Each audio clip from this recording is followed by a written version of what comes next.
Good morning बच्चों। अब हम अपना नया चैप्टर स्टार्ट करने वाले हैं, चैप्टर नंबर 10। मैंने आपको हिंदी में चैप्टर नंबर 9 तक पढ़ा दिया था। आज मैं आपको चैप्टर नंबर 10 पढ़ाने वाली हूँ। तो सबसे पहले आप लोग चैप्टर का नाम पढ़ लीजिए। क्या है चैप्टर का नाम? गोपाल कृष्ण गोखले। क्या है बच्चों चैप्टर का नाम? गोपाल कृष्ण गोखले। तो आज हम गोपाल कृष्ण गोखले जी के बारे में जानने वाले हैं। मैं आपको बता दूं, गोपाल कृष्ण गोखले एक लीडर थे, एक नेता थे, बहुत अच्छे। ठीक है, तो चलिए अब हम इनके बारे में जानेंगे और अपने चैप्टर को पूरा रीड करेंगे। तो जल्दी से आप लोग भी अपना चैप्टर नंबर 10 निकाल लीजिए बुक का। पेज नंबर है 73। तो आप लोग भी मेरे साथ रीड कर सकते हो। ओके, तो चलिए स्टार्ट करते हैं रीड करना। तो आप लोगों ने अपनी अपनी बुक्स निकाल ली, तो चलिए स्टार्ट करते हैं रीड करना। देखिए क्या लिखा है। गोपाल कृष्ण गोखले भारत के महान नेताओं में से एक थे। गोपाल कृष्ण गोखले भारत के महान नेताओं में से एक थे। देखिए यहाँ पर थे क्यों है? क्योंकि उनका देहांत हो गया। उनका जन्म कब हुआ था? 9 मई 1866 में हुआ था।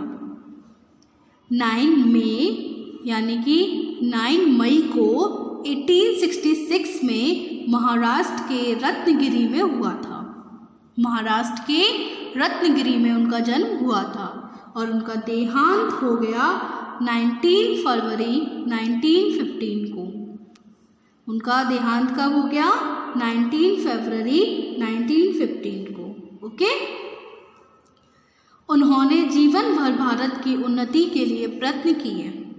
उन्होंने जीवन भर भारत की उन्नति के लिए प्रयत्न यानी कोशिश की। उन्होंने क्या किया कि भारत उन्नति यानी कि तरक्की करता रहे। बचपन में इनके गुणों को देखकर ही अनुभवी लोग समझ गए थे कि यह बालक महान व्यक्ति बनेगा।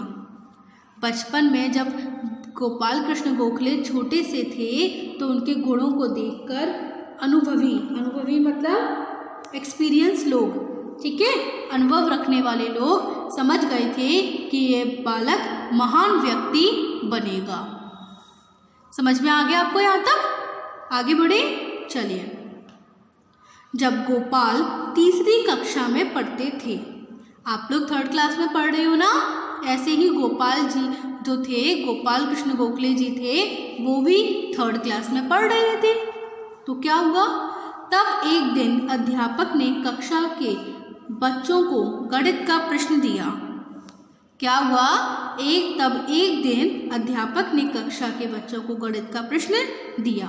जैसे मैं आपको मैथ्स के क्वेश्चन देती हूँ, मैं आपको मैथ्स भी पढ़ाती हूँ ना, और हिंदी भी पढ़ाती हूँ और जीके भी पढ़ाती हूँ। तो ऐसे ही उनके भी एक टीचर थे, वो उनको मैथ्स पढ़ाते थे।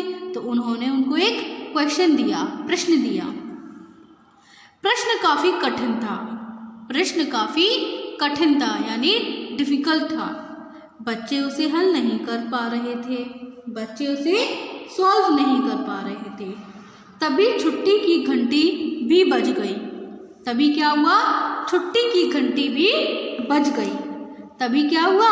छुट्टी की, जैसे बोलते हैं ना, मैं आपसे कोई प्रश्न पूछ रही हूँ, कोई क्वेश्चन पूछ रही हूँ और आप लोग जवाब भी नहीं दे पा रहे हो, और तभी बेल बजती है छुट्टी की।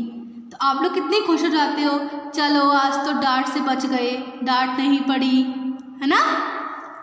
अतः अध्यापक ने बच्चों को घर से प्रश्न हल करके लाने को कहा। तो फिर मैं आपसे क्या बोलती हूँ कि अब ये क्वेश्चन आप लोग घर से सॉल्व करेंगे और इसका आंसर लेकर मेरे पास आएंगे।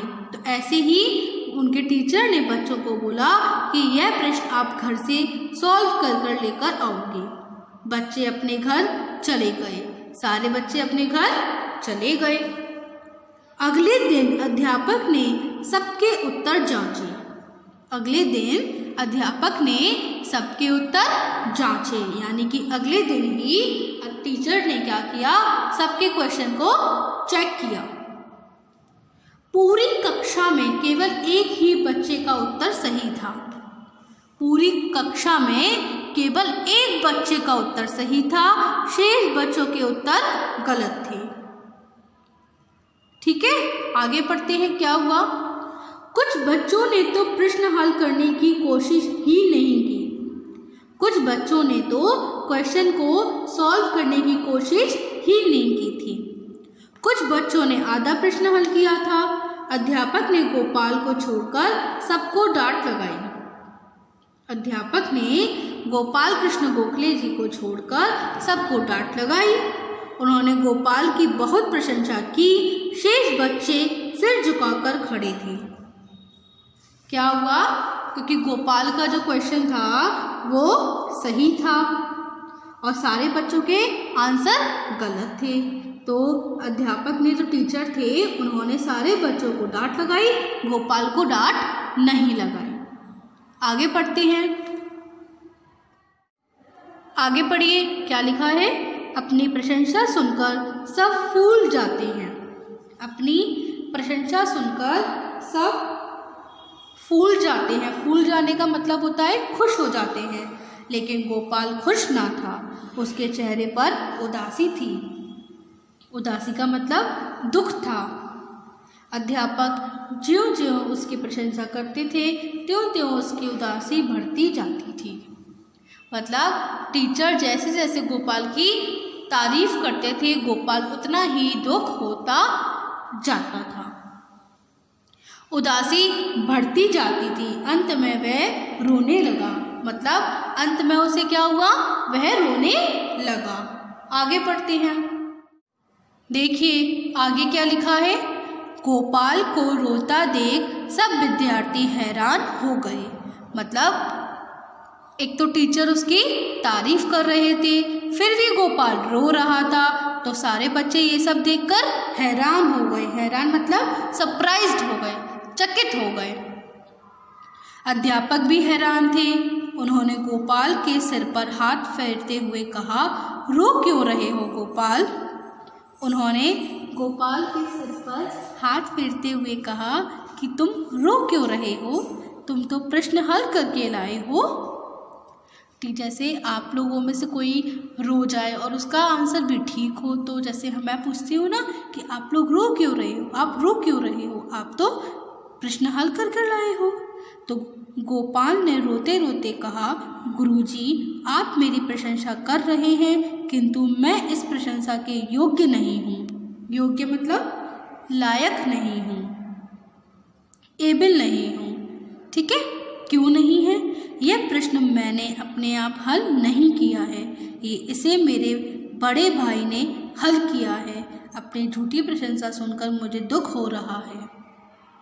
मतलब गोपाल प्रश्न हल कर लाया था ना, तो टीचर उसकी तारीफ कर रहे थे और क्या हुआ, गोपाल रोने लगा। पर रोते हुए देखकर टीचर ने गोपाल से पूछा कि गोपाल तुम रो क्यों रहे हो? तो गोपाल ने बताया कि आप मेरी तारीफ कर रहे थे, पर मैं तारीफ के लायक नहीं हूँ, क्योंकि ये प्रश्न मैंने अपने आप हल नहीं किया है। यह प्रश्न मेरे बड़े भाई ने हल किया है। अपनी झूठी प्रशंसा सुनकर मुझे दुख हो रहा है। समझ में आया आपको? और आप लोग क्या करते हो, अगर आपके भाई बहन या आपके मम्मी पापा ने क्वेश्चन सॉल्व कर लिया है, तो मैं अगर आपकी तारीफ़ करती हूँ तो आप लोग उस तारीफ़ को सुनते हो, बल्कि आपको बोलना चाहिए, नहीं मैम ये क्वेश्चन मैंने सॉल्व नहीं किया है, ये मेरे बड़े भाई या फिर बड़ी बहन या फिर मम्मी ने सॉल्व किया है। समझ में आया आपको? तो आपको झूठ नहीं बोलना चाहिए। आगे बढ़ते हैं। आगे बढ़ते हैं। देखिए क्या हुआ। ये सुनकर सब बच्चों ने सोचा कि अब अध्यापक गोपाल को डांटेंगे। मतलब जैसे ही गोपाल ने बोला कि यह प्रश्न मैंने नहीं मेरे बड़े भाई ने हल किया है, तो ये सब सारे बच्चों ने सुना और सारे बच्चे ये सब सुनकर सोचने लगे कि अब तो गोपाल को डांट पड़ेगी। लेकिन अध्यापक डांटने के बदले फिर उसकी प्रशंसा करने लगे। वे बोले, मुझे इस बात की खुशी है कि तुमने ईमानदारी दिखाई। ईमानदारी मतलब ऑनेस्टी दिखाई, झूठ नहीं बोला। यह भी खुशी की बात है कि तुम अपनी झूठी प्रशंसा पसंद नहीं करते। मुझे विश्वास है कि तुम बड़े होकर देश का नाम ऊंचा करोगे। मतलब गोपाल ने गलती की थी, पर उसने अपनी गलती का एहसास किया, मतलब उसने अपनी गलती को बताया। तो इसलिए जो अध्यापक थे उन्होंने उनको नहीं डांटा। उन्होंने बोला, वेरी गुड गोपाल, तुमने ईमानदारी दिखाई, तुमने अपनी झूठी प्रशंसा को बिल्कुल भी पसंद नहीं किया। मुझे विश्वास है कि तुम बड़े होकर देश का नाम ऊंचा करोगे। समझ में आया आपको? आगे बढ़ते हैं। अध्यापक की कही हुई बात सही निकली। गोपाल कृष्ण गोखले देश के महान नेता बने। देश के सभी नेता उनका बहुत आदर करते थे। आदर मतलब सम्मान करते थे। महात्मा गांधी तो कई बातों में उन्हें अपना गुरु मानते थे। मतलब गोपाल कृष्ण गोखले बड़े होकर एक महान नेता बने थे, उनका बहुत आदर करते थे सब लोग।